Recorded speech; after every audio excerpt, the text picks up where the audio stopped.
Hey everyone, welcome back to my lectures नहीं actually welcome back to my channel. एक तो मैं classes ले लेके ऐसे हो गई हूँ ना, मैं भूल जाती हूँ कि मैं यूट्यूब के लिए रिकॉर्ड कर रही हूँ या मैं अपनी एसीसीए की क्लासेस के लिए रिकॉर्ड कर रही हूँ। बट ठीक है, कोई बात नहीं, होती रहती है गलती। मैं भी इंसान हूँ, मैं भी रोबोट नहीं हूँ। एंड आई होप मैं तुम्हारी फेवरेट टीचर हूँ as compared to other content creators. Guys, थोड़ी सी कमेंट सेक्शन में तारीफ भी कर दिया करो यार कभी कभी मेरी। ठीक है, तो कॉन्ग्रेचुलेशंस, चैप्टर नंबर 1 18 चैप्टर्स में से एक चैप्टर हुआ है, तो अभी हम बहुत दूर है अपने गोल से। बट ठीक है, चैप्टर नंबर 2 एक छोटा चैप्टर होने वाला है जो सिर्फ 2 लेक्चर्स में कंप्लीट हो जाएगा, which will be around 1 hour. तो आधे घंटे का एक लेक्चर और शायद 15 मिनट का अगला लेक्चर। तो उसमें आपका चैप्टर नंबर 2 हो जाएगा। अगर 1 घंटे का लेक्चर है तो मैम हम तो 2x की स्पीड पे देख के आधे घंटे में सेकेंड चैप्टर खत्म कर देंगे। आपकी दिक्कत है, आपको पढ़ना पड़ता है, आपको पीपीटी बनानी पड़ती है, आपके लिए हेक्टिक टास्क है। हमारे लिए क्या है, आपने सारा काम हमारे लिए तो इजी किया हुआ है। ठीक है, तो उसके लिए भी थैंक यू। नाउ इस टॉपिक में सिर्फ इस चैप्टर में सिर्फ 3 ही टॉपिक है। इंट्रोडक्शन जो बहुत ही बेकार है। ठीक है, 2 टॉपिक है main, that is factors and models. तो आज हम फैक्टर्स करेंगे, कल हम मॉडल्स करेंगे और चैप्टर खत्म। बस इतना ही है। चीयर्स। Now introduction. इंट्रोडक्शन यही है, एकदम से वक्त बदल दिया और जज्बात बदल दिए। ठीक है, जिंदगी बदल दी। This is the true sense of introduction. Introduction यही कह रहा है कि मैम पिछले जमाने में पहले क्या होता था। मैनेजमेंट है, ये क्यों हुआ? ठीक है, मैनेजर फैक्ट्री पे आता था और वर्कर्स को काम समझाता था। वो बेचारे काम पे लग जाते थे और अपना काम करके छुट्टी पे 5 बजे घर चले जाते थे। अब क्या होता है मैम, इन्हें इतना काम समझाना आसान नहीं है। मैनेजर्स को अब इन्हें मैनेज करना पड़ता है, क्योंकि अब इन्हें इनके राइट्स पता चल गए, इनको इनके हक पता चल गए। तो ये सर पे नाचते हैं, सर पे तांडव करते हैं कि भाई ओवर टाइम करवाया पैसे निकाल, ये करवाया पैसे निकाल, हमें चोट लगी है पैसे निकाल। तो अब लोगों को मैनेज करना बहुत ही ज्यादा डिफिकल्ट टास्क हो गया है मैनेजर के लिए। तो पहले क्या होता था, मैनेजर आता था, गाइड करता था, तो उसे अगर सिर्फ टेक्निकल नॉलेज भी होती थी कि भाई ये काम कैसे होगा, तो काम हो जाता था, खत्म होता था। बट आज क्या हुआ, आज के टाइम में लोगों को मैनेज करना बहुत ही डिफिकल्ट हो गया है। उन्हें उनके राइट्स पता है। ठीक है, उन्हें तुम सिर्फ ये नहीं बता सकते कि भाई ये कर, no.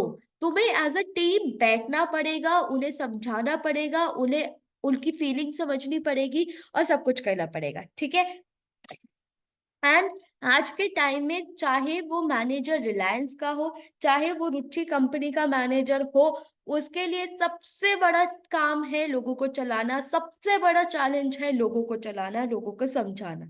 Employees do not want to work in places जहाँ पे उनकी सुनी नहीं जाती, जहाँ पे उनकी नॉलेज काम नहीं आएगी, जहाँ पे उन्हें ग्रो करने की अपॉर्चुनिटीज नहीं मिलेगी। ठीक है, तो आज के टाइम में आपके जॉब्स बहुत ही ज्यादा एक कॉम्प्लेक्स फीचर होते जा रहे हैं।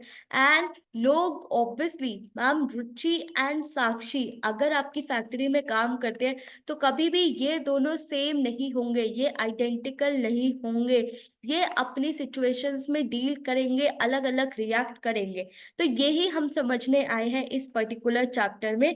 इंडिविजुअल क्या, इंडिविजुअल जो हमारे सर पे बैठ के तांडव करते हैं, चलो एक बार उनका बिहेवियर समझने की कोशिश करते हैं।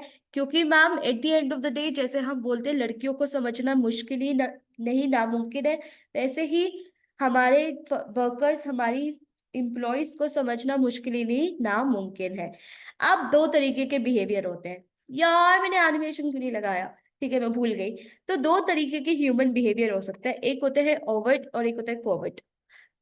देखो ओवर्ट क्या होता है, सबसे पहला बिहेवियर, मैं कसम से कहता हूं मैंने देखा है। ठीक है, that is you can see behaviour जो तुम देख सकते हो। मैम फैक्ट्री में एक बंदा आया है और वो काम करने लग गया, वो अपने बिल्कुल 2.5 किलो के क्या कहते हैं रे, एब नहीं एब्स नहीं सॉरी 2.5 किलो के बाइसेप यूज करके मशीन उठा रहा है, ये कर रहा है। मैम फैक्ट्री में आया है, लैपटॉप पे बैठ गया, दिमाग लगा रहा है। ठीक है, तो ये सब चीजें मैं देख सकती हूँ, ये सब चीजें मैं देख सकती हूँ फिजिकली कैसे वो काम कर रहा है, सब कुछ। सेकेंड टाइप ऑफ बिहेवियर होता है जहाँ पे मैं नहीं देख सकती। मैम, बेचारा 2.5 किलो के बाइसेप्स, 2.5 किलो क्या बोल रही हूँ मैं, इतने बड़े बाइसेप्स यूज करके बेचारा मशीन उठा रहा है, हथौड़ा मार रहा है, ठीक है, बट उसके दिमाग में क्या चल रहा है, वो कैसे फील कर रहा है, वो कैसे उसका क्या एटीट्यूड है, वो क्या बिलीव करता है, उसके दिमाग में क्या चल रहा है, उसके दिल में क्या चल रहा है, क्या पता कल वो अपनी गर्लफ्रेंड से ब्रेकअप करके आया हो और आज गुस्से में 2.5 किलो के धर धर धर धर हथौड़े मार रहा है। तो उसके दिमाग में क्या चल रहा है, वो बिहेवियर मैं नहीं देख सकती, तुम्हारे अंदर झांक के मैं नहीं देख सकती।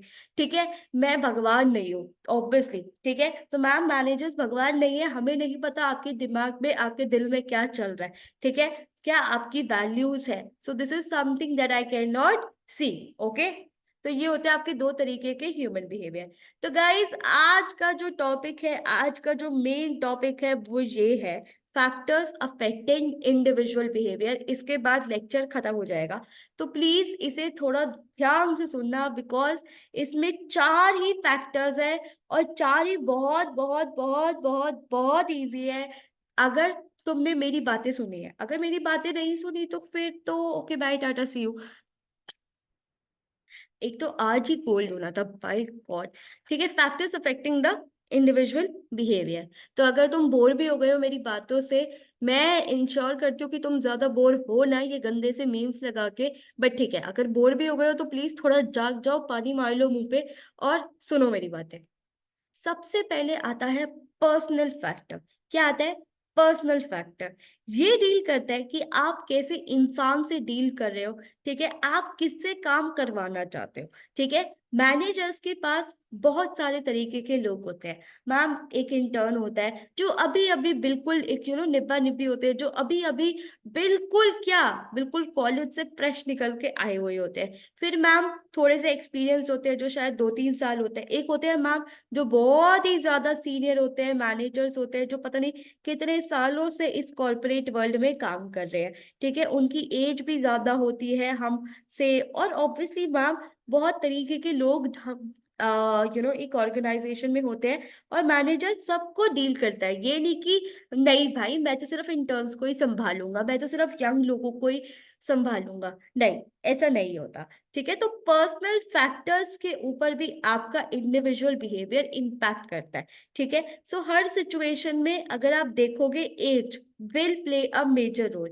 ठीक है, how a old person is reacting to the situation, how well he is into the organization would be much better than you। ठीक है, जो इनएक्सपीरियंस्ड हो। यंग वर्कर्स क्या होते हैं? फुल ऑफ एनर्जी होते हैं, आज तो फाड़ डालेंगे मैम, आज तो बिल्कुल ही यू नो ये पीपीटी भी बना दूंगा, ये भी कर दूंगा, वो भी कर दूंगा। तो उनमें मैम बहुत ही ज्यादा क्या होती है, एनर्जी होती है, they are full of energy.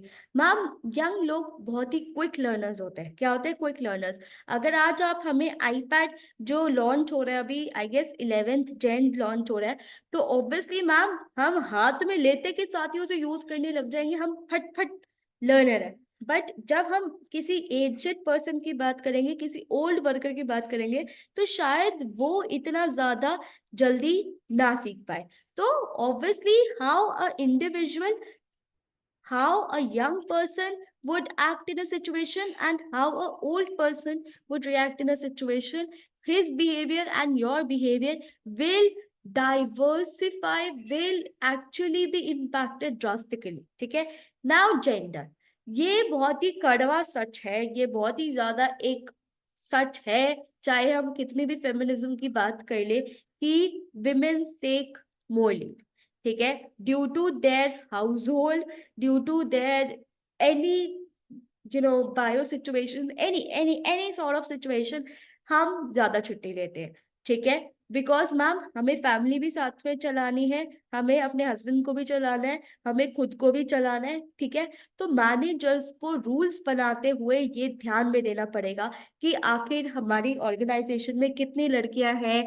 ठीक है, क्या वो विमेन है, क्या वो यंग गर्ल्स है, ठीक है, वो कितनी छुट्टी लेंगे, क्या पॉलिसी होनी चाहिए। So their behaviour will be different from men, their behaviour will be different from main.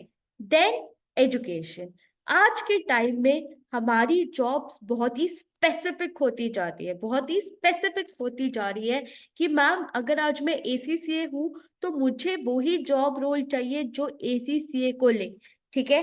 So similarly हमारी एजुकेशन, क्या पता कोई एसीसीए हो, क्या पता कोई सीए हो, क्या पता कोई सीएमए हो, ये सब भी हमारे बिहेवियर को इम्पैक्ट करेगी, राइट? बिकॉज देखो, अगर आज तुम बीकॉम ग्रेजुएट उठाते हो अपनी जॉब के लिए तो शायद वो तुम्हें 3 लाख में मिल जाए, राइट? बट अगर लेट्स से कोई तुम सीए या कोई भी क्वालिफाइड पर्सन उठाते हो तो वो 3 लाख से ज्यादा का पैकेज लेगा, वो 3 लाख से ज्यादा का पैकेज लेगा, एंड ऑफ कोर्स वो ज्यादा एक्सपेंसिव होगा because of the education, because of the education. तो एज अ मैनेजर मुझे कॉस्ट बेनिफिट एनालिसिस करना पड़ेगा कि भाई कितना वो मुझे बेनिफिट देगा वर्सेस कितना वो कॉस्ट देगा। ऑब्वियसली हमेशा बेनिफिट ज्यादा होना चाहिए as compare to the cost, as compare to the cost. Then comes the ability. Ability का क्या मतलब होता है? Power to do work, power to do work. ठीक है। जो केपेबल एम्प्लॉयज होते हैं वो बहुत ही ज्यादा इंपॉर्टेंट रिसोर्स होते हैं हमारी कंपनी के लिए, हमारी कंपनी के लिए वो बहुत ही ज्यादा वैल्यूएबल रिसोर्स होते हैं in terms of physical fitness skills. अगर तुम देखोगे young people are more able nowadays because वो हेल्दी रहते हैं, फिट रहते हैं, कम छुट्टियां लेंगे, टेक्नोलॉजिकल स्किल्स है, आइडियाज लाते हैं, क्रिएटिविटी लाते हैं। ठीक है। तो मेंटल एबिलिटी, फिजिकल एबिलिटी, ये दो तरीके की एबिलिटी के बारे में हम बात करते हैं। Most important point here is creativity. Creativity का क्या मतलब होता है? Coming up with new ideas, coming up with new ideas. आज के टाइम में ऑर्गेनाइजेशंस क्यों यूनिकॉर्न बनती है? Because of the ideas, because of the ideas. Let's say निश शेयर, किसी ने निश शेयर का मार्केटिंग देखा है? After Shark Tank, her marketing level has gone to the next level. ठीक है? Why? Because of our marketing team. They are coming up with the new ideas every day. Okay. Then comes with the psychological factor. तो सबसे पहले personal factor था जो हो चुका है. Then is a psychological factor. Psychological factor क्या होता है? पर्सन के दिमाग में क्या चल रहा है, पर्सन कितना स्टेबल है। ठीक है। ऑब्वियसली तुमने देखा होगा जो तुम्हारे सीनियर्स और मैनेजर होते हैं वो थोड़ा काम होते हैं, वो थोड़े एक्सपीरियंस्ड होते हैं, वो थोड़े स्मार्टर होते हैं। बट अगर मैं तुमसे सेम चीज बोलूं कि भाई काम रहे, तुम्हें बहुत जल्दी गुस्सा नहीं आ जाता? भाई इसने बोला कैसे, भाई इसने ये क्यों कर दिया, भाई इसने ये क्या है? तो गाइस एक मिनट, एक तो मेरे घर में कंस्ट्रक्शन चल रही है और ये शोर, wait let me shift to a better place जहाँ पे शोर थोड़ा कम आए। ठीक है। Now, I hope the voice is much better. Just a minute. Okay. Now comes the psychological factor. Psychological factor क्या कहता है कि मैम लोग के दिमाग में क्या चल रहा है, क्या उनके दिमाग में चल रहा है। आप देखोगे कि seniors and managers are more smarter, they are more experienced, they are more calm in the work situation as compared to the person who has just joined. Literally पता है मेरा मैनेजर मुझे इतना काम करता था, बेटे शांत, ये एक्सपीरियंस, उसका एक्सपीरियंस। ठीक है ना। उसके अंदर भी 4 पॉइंट आते हैं। Personality, personality talks about the qualities, what makes you unique. ठीक है। क्या पता तुम्हारी पर्सनालिटी अच्छी हो तुम्हारे फ्रेंड से, क्यों? क्योंकि वो तुम्हें यूनिक बना रही है, वो उसे यूनिक बना रही है। परसेप्शन, तुम कैसे चीजों को समझते हो, कैसे सिचुएशन को समझते हो, और तुम कैसे सिचुएशन को देखते हो, तुम कैसे सिचुएशन को देखते हो। अब कुछ लोग होते हैं कि उन्हें ना ग्रुप वर्क बिल्कुल नहीं पसंद, उन्हें टीम वर्क बिल्कुल नहीं पसंद, उनकी ना ऐसे नाक से चढ़ जाती है, आय हाय टीम वर्क, आय हाय क्यों। ठीक है। So how you see a situation is your perception. Learning, learning मतलब कैसे, कितनी जल्दी तुम ट्रेन करते हो, कितनी जल्दी तुम एक्सपीरियंस गेन करते हो, कितनी जल्दी तुम प्रैक्टिस कर रहे हो। ठीक है। तो ट्रेनिंग सबको दी जाती है, ऑर्गेनाइजेशन में ट्रेनिंग हो रही है तो 100 लोगों को ट्रेनिंग मिलती है। बट कुछ लोग होते हैं उस ट्रेनिंग से इतना ज्यादा सीख लेते हैं, और कुछ लोग होते हैं बिल्कुल खाली बैठे होते हैं ऐसे म्यूट करके, ए भाड़ में जाए ट्रेनिंग। ठीक है। तो that is the individual behaviour. Then the attitudes and value. Attitudes and value talk about how people feel and what they believe. How people feel and what they believe. Basically, उनकी feelings, basically उनके thoughts about a idea, about a people, about things. ठीक है, तो वो अपने experience के साथ, अपनी सिचुएशंस के साथ आते हैं, ठीक है, एंड ऑब्वियसली तुम्हारा एटीट्यूड डेवलप होता है। एक सबका एक बेस्ट फ्रेंड होता है जो जिसे हम पहले नफरत कर रहे होते हैं और फिर वो बाद में हमारा बेस्ट फ्रेंड बन जाता है। क्यों? क्योंकि हमारा उसके लिए एटीट्यूड चेंज हो जाता है, राइट? सो वैसे ही पहले तुम बिल्कुल ही नफरत कर रहे होते हो अपने काम से, फिर जाके तुम उसके साथ डेवलप होते हो, उसके साथ रिएक्ट करना सीखते हो, एंड फाइनली तुम उस काम में ढलना शुरू होते हो, जैसे हम हिंदी में बोलते हो। तो that is the attitude. Then comes with the organizational factors. Then come with the organizational factor. Guys, देखो, आपके कंपनी का फिजिकल फैसिलिटी सच एज कितना अच्छा ऑफिस है मैम, कितनी अच्छा खाना देते हैं गूगल। आजकल तो रील्स इतनी आ रही है कि मैम गूगल की लाइफ, माइक्रोसॉफ्ट की लाइफ, ओहो माँ, मन करता है कल ही चली जाओ, बट कोई ले नहीं रहा। ठीक है, तो फिजिकल फैसिलिटीज हमें बहुत ही ज्यादा अट्रैक्ट करती है, बहुत ही ज्यादा अट्रैक्ट करती है, और हमें मोटिवेट करती है कि हम ज्यादा काम करें, ज्यादा काम करें। जॉब डिजाइन, जॉब डिजाइन क्या होता है? वर्कर्स बहुत टाइम स्पेंड करते हैं अपने जॉब पे, राइट? सो हमारे लिए एज अ मैनेजर बहुत इंपॉर्टेंट है हम उन्हें क्या टास्क दे रहे हैं, रोल्स दे रहे हैं, कैसे कनेक्शन, कैसे उन्हें खुश कर रहे हैं। ठीक है, सो प्रॉपर एक जॉब एनालिसिस होता है। क्या होता है? जॉब एनालिसिस होता है, जहाँ पे हम जॉब डिजाइन क्रिएट करते हैं, सारी इंफॉर्मेशन गैदर करते हैं कि अगर आज एक बंदा एक पर्टिकुलर जॉब के लिए आया है तो क्या उसका जॉब होगा, वो किससे कम्युनिकेट करेगा, क्या काम करेगा, कैसे करेगा, कौन सी स्किल उसे जरूरत है। तो ये सब चीजें किसमें आती है? जॉब डिजाइन में। तो जॉब डिजाइन क्या क्या इंक्लूड करता है? Job design includes, job analysis include first of all description. Description किसके बारे में बात करता है? आपकी रिस्पॉन्सिबिलिटीज के बारे में। स्पेसिफिकेशन, स्किल्स और नॉलेज के बारे में। इवैल्यूएशन के बारे में, evaluation talks about the ranking, talks about the ranking कि वो हमारी कंपनी में कितने इंपॉर्टेंट है, वो हमारी कंपनी में कितने इंपॉर्टेंट है। ठीक है, then the third thing is job operating system, is the operating system. Operating system क्या कहता है? कैसे कंपनी सेट हुई है और कैसे वो अपना काम करती है, कौन कौन से मेथड्स यूज करती है, ठीक है, एंड कैसे वो प्लानिंग करती है, ऑर्गेनाइजिंग करती है। सो ये सब चीजें बहुत इंपॉर्टेंट रोल प्ले करती है एक कंपनी को सही तरीके से चलाने में। Then talks about the organisation structure. Organisation structure मतलब कैसे आपकी कंपनी में काम बांटा गया है, कौन क्या काम करेगा, कौन सी जॉब स्पेशलाइज्ड है, कौन उसका इंचार्ज है, कौन किसको रिपोर्ट करेगा, mainly the hierarchy. Fine, I hope I covered all the points. Organisation structure, okay. Compensation और रिवॉर्ड सिस्टम। कॉम्पनसेशन और रिवॉर्ड सिस्टम होता है कि मैम क्या बेनिफिट मिलेगा लोगों को अगर वो अच्छा काम करेंगे। अब ऑब्वियसली तुम कौन सी कंपनी में ज्यादा काम करोगे, जहां पे तुम्हें रिवॉर्ड्स मिल रहे हैं या जहां पे तुम्हें बिल्कुल रिवॉर्ड्स नहीं मिल रहे। ऑब्वियसली मैम हमारा भी मन करता है कि हम रिवॉर्ड्स जीते, कमाए कुछ एक्स्ट्रा, कुछ हमें कोई मोटिवेट करे, तो rewards that is the most important. तुम अच्छा बिहेव करोगे, इंडिविजुअली पॉजिटिवली बिहेव करोगे अगर तुम्हारी कंपनी में कॉम्पेंसेशन होगा, रिवॉर्ड्स होंगे। ठीक है, then comes the environmental factor. Environmental factor talks about economy, culture, society. ठीक है, ये बहुत ज्यादा एक इंडिविजुअल के बिहेवियर को इम्पैक्ट करता है एक ऑर्गेनाइजेशन में। इकोनॉमी, इकोनॉमी मतलब how people act by changing job opportunities. ठीक है, कितना उन्हें पैसे मिल रहा है।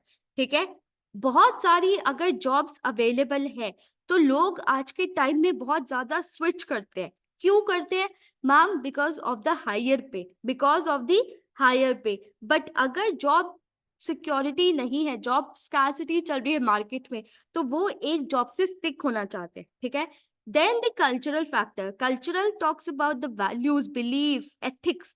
ठीक है, अगर आपकी ऑर्गेनाइजेशन में एथिक्स है, सब कुछ है, रिस्पेक्ट हो रही है आपकी, ठीक है, अगर आपकी higher levelly that is the satisfaction, ये सब चीजें आपकी फुलफिल हो रही है, तो ऑब्वियसली आप ये ऑर्गेनाइजेशन छोड़ के जाना नहीं पसंद करोगे।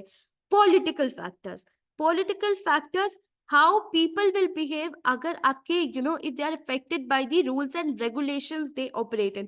फॉर एग्जाम्पल अगर आपका जीएसटी था, ठीक है, तो अकाउंटिंग कंपनीज बहुत ही ज्यादा हिल गई थी जब जीएसटी आया था, क्योंकि वहां पे क्या हुआ था, वहां पे आपको सारी ट्रेनिंग मिली थी, ठीक है। तो political factors, how the political factors impacted your organisation, ठीक है।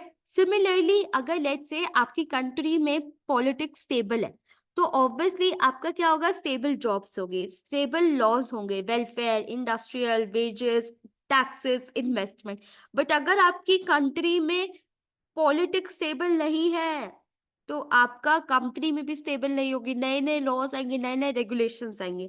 Technological factors means, again I guess हमसे ज्यादा अच्छा कोई टेक्नोलॉजिकल फैक्टर्स को नहीं जानता। सो हम कितनी जल्दी न्यू स्किल सीखते हैं और अपडेटेड रहते हैं, ठीक है। और अगर आप ऐसा नहीं करोगे आज के टाइम में, जिसे एआई नहीं आता, जिसे चैट जीपीटी नहीं आता अच्छे से यूज करना, I guess they are struggling with their jobs a lot. So it is very important for you as an individually that you need to behave in such a manner that you are keeping yourself updated, keeping yourself updated. So guys, यही थे, ठीक है। यही 4 factors थे जो आपके individual के behaviour को इम्पैक्ट करते हैं एक ऑर्गेनाइजेशन में। Once again, personal factor, psychological factor, organisational factor and environmental factors. Okay, I hope you understood this particular topic. It did not take much time. It took around 20 minutes and you guys will be done in 10 minutes. So I'll see you in the next lecture now where I will be doing models.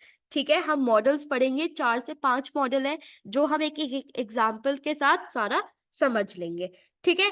इसमें I could not find anything जो मैं mnemonics बनाऊं, example दूं, because they are self explanatory, ठीक है। Psychology, personal, organisational and environmental, ये मतलब ये देखो, ये इंटरनल की बात कर रहा है, ये एक्सटर्नल की बात कर रहा है, ये पर्सन के बाहर की बात कर रहा है, ये पर्सन के अंदर की बात कर रहा है। तो जब भी तुम्हें पेपर में याद ना आए तो तुम क्या करोगे, मैम एक इंटरनल था और एक एक्सटर्नल था। इंटरनल मतलब इंसान के अंदर और एक ऑर्गेनाइजेशन के अंदर। इंसान के अंदर is the psychological factors and organisation के अंदर इज ऑर्गेनाइजेशन फैक्टर।